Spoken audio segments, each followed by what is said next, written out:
রমজানের এক গভীর রাত। মসজিদ থেকে সবাই ফিরে গেছে। বাতিগুলো নিভু নিভু করছে।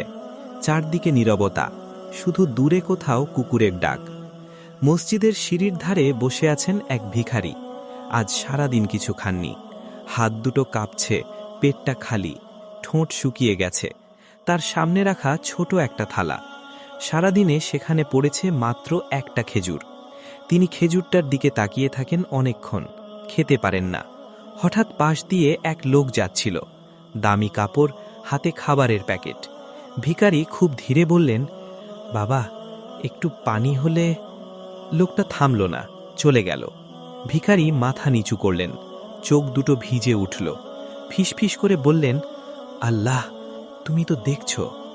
ঠিক তখনই মসজিদের ভেতর থেকে এক কিশোর বেরিয়ে এলো, তার হাতে আধ খাওয়া ইফতারের প্যাকেট।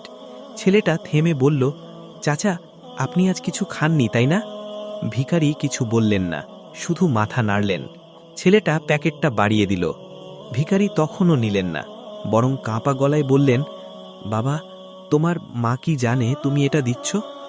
ছেলেটার চোখ ভিজে গেল, বলল, আম্মু নেই চাচা। আব্বু বলেছে যার কেউ নেই তার পাশে দাঁড়াতে। এই কথা শুনে ভিখারির বুক ভেঙে গেল। তিনি প্যাকেটটা নিলেন, কিন্তু খাওয়ার আগে সেই একমাত্র খেজুরটা ছেলেটার হাতে দিয়ে বললেন, আজ তুমি আমাকে খাবার দিলে, আর আমি তোমাকে দোয়া দিলাম।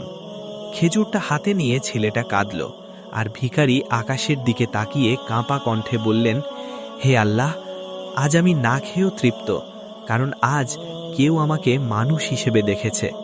সেদিন রাতে ভিখারির পেট হয়তো পুরো ভরেনি, কিন্তু তার চোখের পানি আল্লাহর কাছে সবচেয়ে দামি দোয়া হয়ে। সাবস্ক্রাইব করুন। হ্যাঁ, লাইক এবং সাবস্ক্রাইব করুন। ধন্যবাদ।